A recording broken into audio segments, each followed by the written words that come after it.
राधे राधे। प्रिय साधकों, आप सभी को मेरा प्रणाम।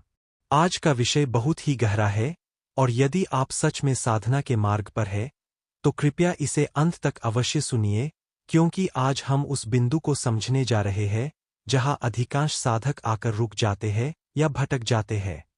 जब कोई व्यक्ति नाम जप की शुरुआत करता है तो उसके भीतर एक नई ऊर्जा होती है, एक आशा होती है कि अब जीवन में कुछ असाधारण होने वाला है, अब उसकी समस्याएं समाप्त होंगी, अब मन को वह शांति मिलेगी जिसकी उसे वर्षों से तलाश थी। प्रारंभ में जप करते समय उसे थोड़ा आनंद भी आता है, मन को लगता है कि वह सही दिशा में बढ़ रहा है। लेकिन जैसे जैसे समय बीतता है और बाहरी परिस्थितियां वैसी की वैसी बनी रहती है, तो धीरे धीरे उसका विश्वास डगमगाने लगता है। वह सोचने लगता है, क्या मैं सही कर रहा हूँ? क्या यह मार्ग सच में मुझे कहीं ले जाएगा? यही वह सूक्ष्म बिंदु है जहाँ साधक का संघर्ष शुरू होता है, क्योंकि अब उसकी साधना केवल क्रिया नहीं रह जाती, बल्कि उसकी आंतरिक सच्चाई से सामना होता है। मन, जो अब तक उम्मीदों के सहारे चल रहा था, अब सवाल करने लगता है, शंका उत्पन्न करता है और धीरे धीरे निराशा का बीज बो देता है। यह निराशा अचानक नहीं आती, बल्कि बहुत सूक्ष्म रूप से भीतर प्रवेश करती है। पहले जप में मन नहीं लगता, फिर समय कम होने लगता है, फिर बहाने बनने लगते हैं, और अंत में साधक यह मान बैठता है कि शायद यह मार्ग उसके लिए नहीं है। लेकिन यही सबसे बड़ा भ्रम है।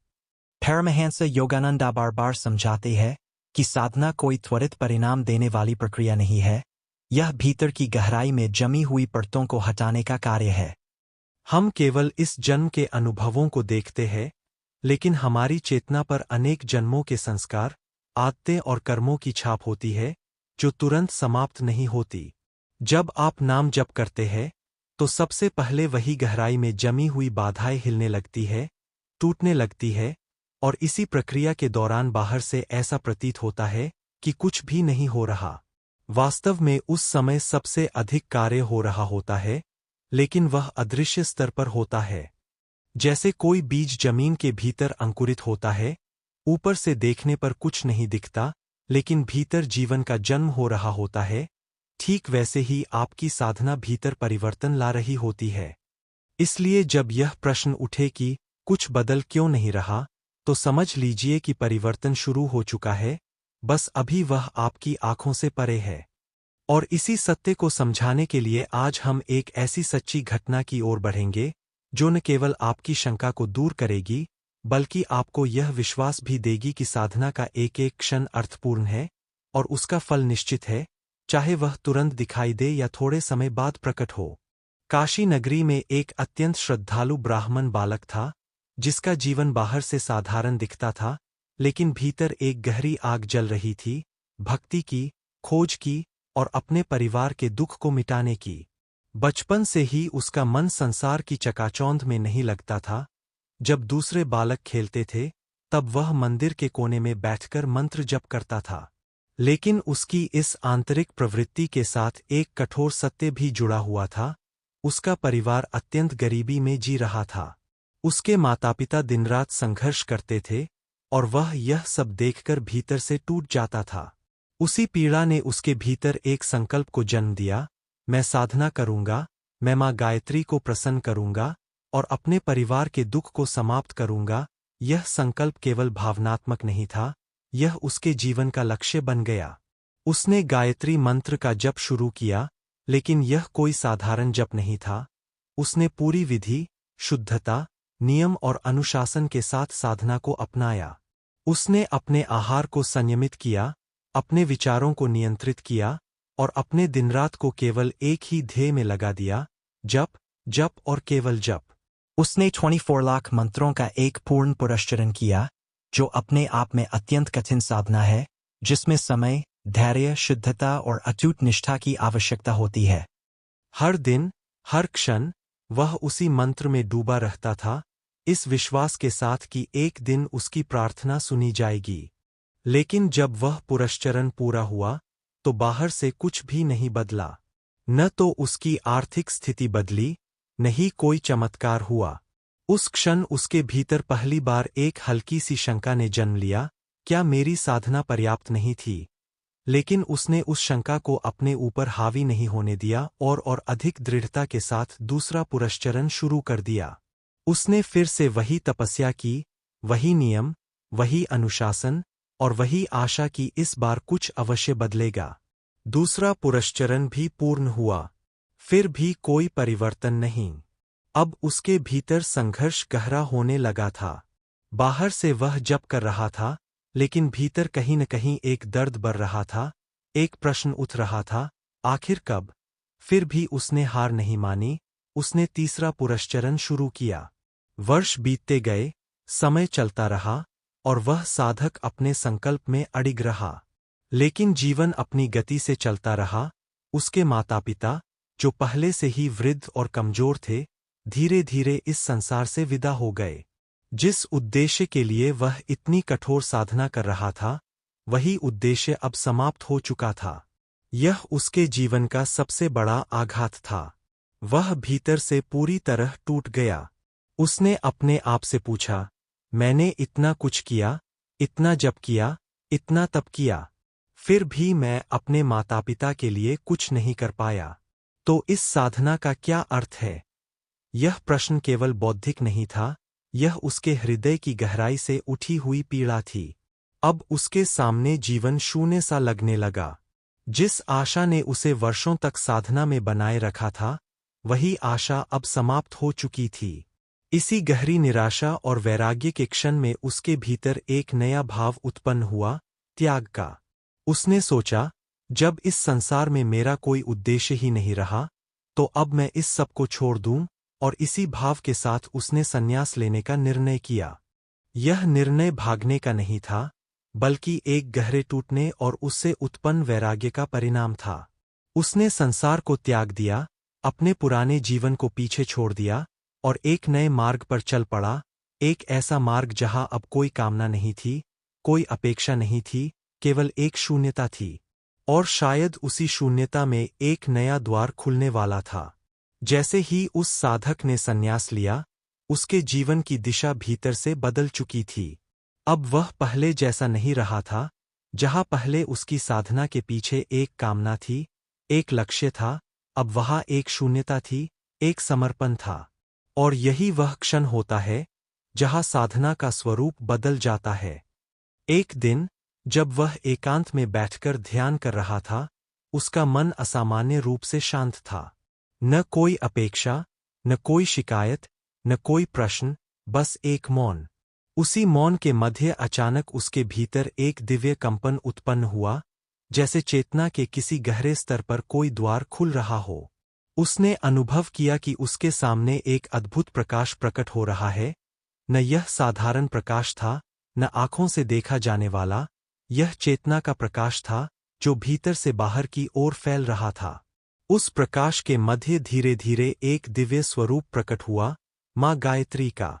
वह दृश्य इतना अलौकिक, इतना शुद्ध और इतना करुणामय था कि साधक की आंखों से अपने आप आंसू बहने लगे। यह कोई कल्पना नहीं थी, यह कोई स्वप्न नहीं था, यह प्रत्यक्ष साक्षात्कार था, जिसकी उसने वर्षों तक साधना की थी, पर जिसकी उसने इस रूप में कभी कल्पना भी नहीं की थी। माँ के स्वर में असीम प्रेम था, असीम शांति थी। उन्होंने कहा, वत्स, मैं तुमसे अत्यंत प्रसन्न हूँ।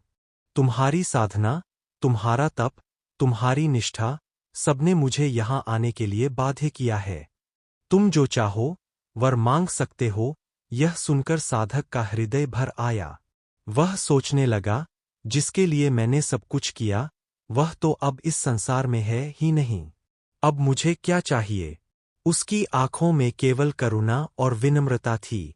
उसने कांपती हुई आवाज में कहा, माता, अब मुझे कुछ नहीं चाहिए। मेरी कोई कामना नहीं रही। लेकिन मेरे भीतर एक प्रश्न है, जो मुझे वर्षों से कचोट रहा है। जब मेरे माता पिता जीवित थे, जब मैं उनके लिए इतनी तपस्या कर रहा था, तब आपने मेरी प्रार्थना क्यों नहीं सुनी? इतना विलंब क्यों हुआ? यह प्रश्न केवल शिकायत नहीं था, यह एक साधक की सच्ची जिज्ञासा थी, जो अपने अनुभव को समझना चाहता था। माँ गायत्री ने उसे बड़े स्नेह से देखा और हल्की मुस्कान के साथ कहा, वत्स, तुम्हारा प्रश्न उचित है। अब समय आ गया है कि तुम सत्य को जानो। अपनी आंखें बंद करो। जैसे ही साधक ने आंखें बंद कीं, उसकी चेतना एक अलग ही स्तर पर पहुंच गई। उसने देखा, उसके सामने विशाल विशाल काले पर्वत खड़े हैं, इतने बड़े कि उनका अंत दिखाई नहीं देता। वे पर्वत भारी, घने और भयावह थे, मानो अनगिनत जन्मों का अंधकार उनमें समाया हुआ हो। फिर उसने देखा कि उन पर्वतों में आग लगी हुई है। वे धीरे धीरे जल रहे हैं, पिघल रहे हैं और भस्म हो रहे हैं। यह दृश्य अत्यंत गूढ़ था, लेकिन उसके भीतर एक गहरी समझ भी उत्पन्न कर रहा था। माँ की वाणी पुनः गूंजी, वत्स, ये कोई साधारण पर्वत नहीं है। ये तुम्हारे अनेक जन्मों के संचित पाप है, तुम्हारे कर्मों का वह भार है जो तुम्हारी आत्मा पर चढ़ा हुआ था। जब तुमने साधना आरंभ की, तब यह सब तुम्हारे भीतर विद्यमान था। तुम्हें लगा कि तुम जप कर रहे हो और कोई परिणाम नहीं मिल रहा, लेकिन वास्तव में तुम्हारा हर एक जप, हर एक मंत्र इन पर्वतों को जला रहा था। तुमने जो पहला पुरस्चरण किया, उससे एक पर्वत जला, दूसरे से दूसरा, तीसरे से तीसरा। इस प्रकार तुम्हारी साधना से 6 पर्वत नष्ट हो गए। लेकिन एक अंतिम पर्वत अभी भी शेष था, और जब तक वह समाप्त नहीं होता, तब तक तुम्हारी कामना पूर्ण नहीं हो सकती थी। साधक यह सब देख और सुन रहा था, और उसके भीतर एक गहरी शांति उतर रही थी। अब उसे समझ में आने लगा था कि उसकी साधना व्यर्थ नहीं थी, बल्कि वह एक अदृश्य प्रक्रिया का हिस्सा थी। माँ ने आगे कहा, और जब तुमने संन्यास लिया, जब तुमने अपनी अंतिम कामना भी त्याग दी, तब वह अंतिम पर्वत भी जल गया। संन्यास केवल वस्त्र बदलना नहीं है, यह भीतर की अंतिम आसक्ति को छोड़ देना है। उसी क्षण तुम्हारा मार्ग पूर्णतः शुद्ध हो गया। अब तुम्हारे और मेरे बीच कोई बाधा नहीं रही। यह सुनकर साधक स्तब्ध रह गया। उसके भीतर जो वर्षों से पीड़ा थी, वह एक क्षण में पिघल गई। उसे यह अनुभूति हुई कि उसकी हर एक तपस्या, हर एक आह्वान, हर एक आंसू, सबका एक अर्थ था, सबका एक परिणाम था, बस वह उसे देख नहीं पा रहा था। अब उसे यह स्पष्ट हो गया कि साधना का फल हमेशा दिखाई देने वाले रूप में तुरंत नहीं मिलता। कभी कभी वह भीतर की गहराइयों में कार्य करता है, उन बाधाओं को हटाता है जिनके बारे में हमें पता भी नहीं होता। उस क्षण साधक के भीतर केवल कृतज्ञता थी, केवल समर्पण था। उसे यह सत्य अनुभव हो चुका था कि ईश्वर की कृपा कभी देर नहीं करती, वह केवल सही समय का इंतजार करती है। जब साधक तैयार हो जाता है, जब उसकी बाधाएं हट जाती है, तब वह कृपा अपने आप प्रकट हो जाती है। प्रिय साधकों, यह कथा केवल एक प्रेरक प्रसंग नहीं, बल्कि आध्यात्मिक जीवन का एक अत्यंत गूढ़ नियम उजागर करती है कि साधना का कोई भी प्रयास कभी व्यर्थ नहीं जाता। हम अक्सर अपनी यात्रा को केवल इस जन्म की सीमाओं में समझते हैं, जबकि सत्य यह है कि हमारी चेतना पर अनगिनत जन्मों के संस्कार, वासनाएं और कर्मों के प्रभाव जमा होते रहते हैं। ये प्रभाव इतने सूक्ष्म और गहरे होते हैं कि हमारी सामान्य दृष्टि उन्हें पहचान नहीं पाती। हम केवल बाहरी परिणामों को देखते हैं, धन मिला या नहीं, समस्या हल हुई या नहीं, मन तुरंत शांत हुआ या नहीं, और उसी के आधार पर निर्णय ले लेते हैं कि साधना सफल हुई या नहीं। लेकिन आध्यात्मिक प्रक्रिया इस सीधी रेखा में नहीं चलती। जब आप नाम जप या किसी भी प्रकार की साधना आरंभ करते हैं, तो उसका पहला कार्य बाहर की परिस्थितियों को बदलना नहीं, बल्कि भीतर की जड़ताओं को तोड़ना होता है। वह उन परतों पर काम करती है जो वर्षों नहीं, जन्मों से जमा है। जैसे गहरे कुएं की तलहटी में जमी गंदगी को साफ करने के लिए पहले उसे ऊपर लाना पड़ता है, वैसे ही साधना सबसे पहले हमारे भीतर छिपी अशुद्धियों को सतह पर लाती है।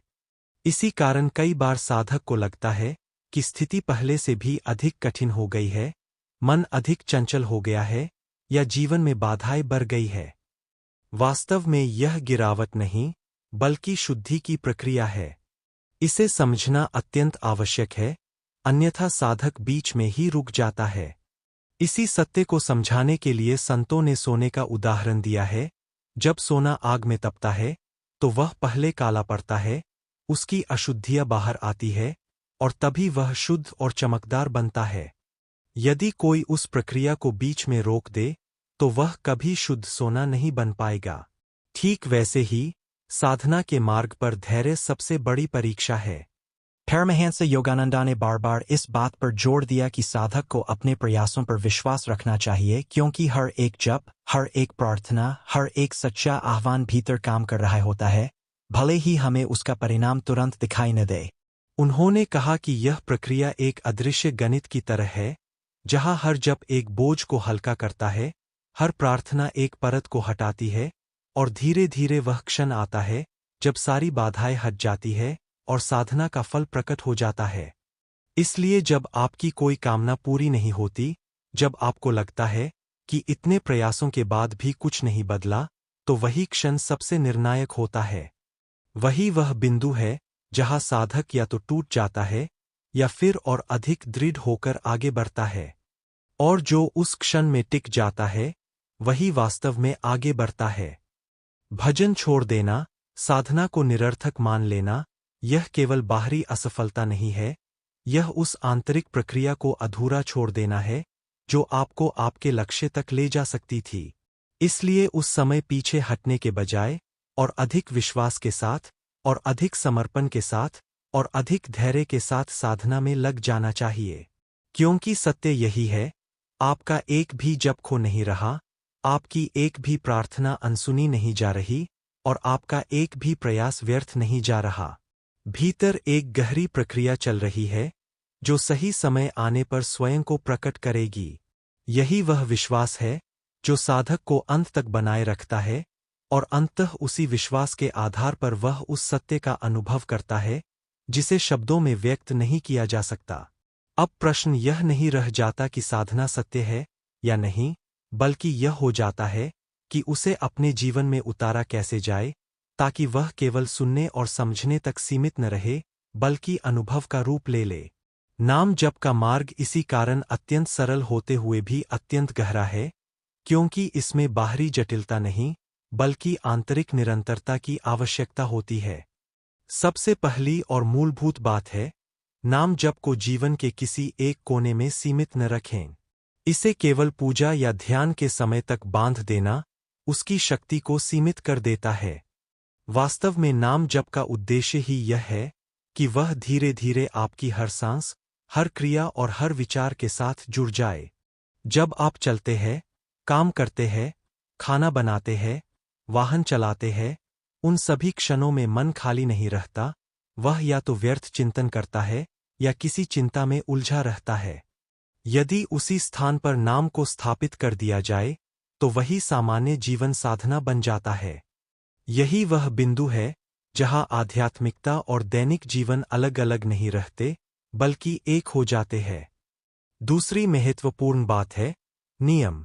मन स्वभाव से चंचल है, वह हमेशा बहाने बनाएगा, कभी थकान, कभी समय की कमी, कभी मन न लगने का कारण। यदि साधक ने अपने लिए एक स्पष्ट नियम नहीं बनाया तो वह इस चंचलता में बह जाएगा। इसलिए एक छोटा लेकिन अटल नियम बनाना आवश्यक है। चाहे परिस्थिति कैसी भी हो, रोज नाम जप करना है। यह नियम बहुत बड़ा नहीं होना चाहिए, क्योंकि बड़े लक्ष्य अक्सर टूट जाते हैं, बल्कि ऐसा होना चाहिए जिसे आप हर दिन निभा सकें। धीरे धीरे यही छोटा नियम एक मजबूत आदत बन जाता है और फिर वही आदत आपकी साधना को स्थिरता देती है। तीसरी बात, जो बहुत सूक्ष्म है लेकिन उतनी ही महत्वपूर्ण है, तुलना से बचना। आध्यात्मिक मार्ग पर सबसे बड़ी भूलों में से एक है दूसरों से अपनी प्रगति की तुलना करना। कोई साधक जल्दी अनुभव करता है, कोई देर से, कोई भावुक होता है, कोई स्थिर, कोई बाहरी रूप से अधिक प्रकट करता है, कोई भीतर ही भीतर आगे बढ़ता है। यदि आप अपनी यात्रा को दूसरों के आधार पर मापेंगे तो या तो अहंकार आएगा या हीनता, और दोनों ही साधना में बाधा है। आपको यह समझना होगा कि हर व्यक्ति अपने अपने संस्कारों, अपने अपने कर्मों और अपने अपने स्तर से यात्रा शुरू करता है, इसलिए उसका मार्ग भी अलग होता है। चौथी और अत्यंत आवश्यक बात है धैर्य। आज के समय में हम हर चीज का परिणाम तुरंत चाहते हैं, लेकिन आध्यात्मिक जीवन में यह दृष्टिकोण काम नहीं करता। यहाँ जो परिवर्तन होता है वह गहराई में होता है, और गहराई में होने वाली प्रक्रिया को समय चाहिए। जैसे एक बीज को वृक्ष बनने में समय लगता है, वैसे ही नाम जप का बीज भी धीरे धीरे अंकुरित होता है, बढ़ता है और फिर फल देता है। यदि हम अधीर होकर उसे बीच में ही छोड़ दें, तो हम उस फल से वंचित रह जाते हैं जो हमारे लिए निश्चित था। और अंत में सबसे महत्वपूर्ण बात, नाम का स्वाद। शुरुआत में नाम जप एक प्रयास लगता है, एक अभ्यास लगता है, लेकिन निरंतरता के साथ एक समय ऐसा आता है जब उसी नाम में एक मधुरता, एक आकर्षण, एक आंतरिक रस अनुभव होने लगता है। यह अनुभव बहुत सूक्ष्म होता है, लेकिन अत्यंत शक्तिशाली होता है। यही वह क्षण है जहाँ साधना बोझ नहीं रहती, बल्कि आनंद बन जाती है। इसके बाद साधक को नाम जप करने के लिए खुद को मजबूर नहीं करना पड़ता, बल्कि उसका मन स्वयं उस ओर खींचने लगता है। इसलिए शुरुआत में चाहे मन लगे या न लगे, चाहे अनुभव हो या न हो, अभ्यास को जारी रखना ही सबसे बड़ी कुंजी है। क्योंकि एक बार जब नाम का यह आंतरिक स्वाद जाग जाता है, तो फिर यह मार्ग कभी छूटता नहीं, बल्कि जीवन का स्वाभाविक हिस्सा बन जाता है, और साधक धीरे धीरे उसी में स्थित होकर एक गहरी शांति और संतोष का अनुभव करने लगता है। साधकों, आज की इस पूरी चर्चा का सार यदि एक वाक्य में समझना हो, तो वह यह है कि निराशा अंत नहीं है, वह एक द्वार है, एक परीक्षा है, जो यह देखती है कि आपका विश्वास कितना गहरा है। जब साधक इस मार्ग पर चलता है, तो प्रारंभ में उसे उत्साह मिलता है, फिर धीरे धीरे वही मार्ग उसे परखता है। यही वह क्षण होता है जहाँ अधिकांश लोग रुक जाते हैं, लेकिन जो आगे बढ़ते हैं, वही सत्य के निकट पहुँचते हैं। काशी के उस साधक की कथा हमें यही सिखाती है कि जो दिखाई दे रहा है, वही पूरा सत्य नहीं है।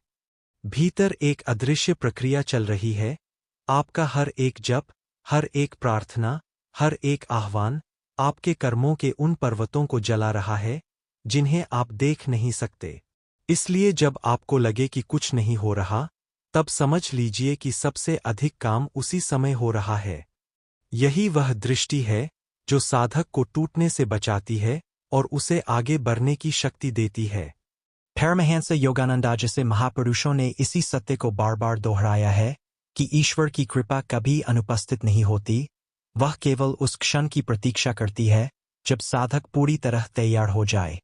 इसलिए आज, इसी क्षण, अपने भीतर एक दृढ़ संकल्प जगाइए। कोई भी परिस्थिति आए, मन कितना भी भटके, परिणाम दिखे या न दिखे, मैं साधना नहीं छोड़ूंगा। यह संकल्प ही आपकी सबसे बड़ी शक्ति बनेगा। जब आप यह निर्णय लेते हैं कि मैं धैर्य रखूंगा, मैं निरंतरता बनाए रखूंगा, तभी से आपकी यात्रा एक नए स्तर पर पहुंच जाती है। धीरे धीरे आप स्वयं अनुभव करेंगे कि भीतर एक स्थिरता आ रही है, एक विश्वास जाग रहा है, और वही विश्वास आपको उस दिव्य अनुभव तक ले जाएगा जिसकी आपकी आत्मा खोज कर रही है। इसलिए आज केवल सुनकर न जाए, बल्कि इसे अपने जीवन में उतारें, अपने शब्दों में, अपने भाव में, अपने संकल्प में। कमेंट में लिखिए, मैं साधना जारी रखूंगा, या जय जय श्री राधे। यह केवल एक वाक्य नहीं, बल्कि आपके भीतर की दिशा का संकेत होगा। और अंत में, हृदय से यही प्रार्थना है कि परमात्मा आपकी साधना को स्वीकार करें, आपके मार्ग की हर बाधा को धीरे धीरे दूर करें, आपके मन को स्थिरता और शांति प्रदान करें, और आपको उस दिव्य अनुभूति तक पहुंचा दे जहां कोई प्रश्न नहीं रहता, केवल अनुभव रह जाता है, केवल आनंद रह जाता है। बोलो, जय जय श्री सीताराम। नमो नमः।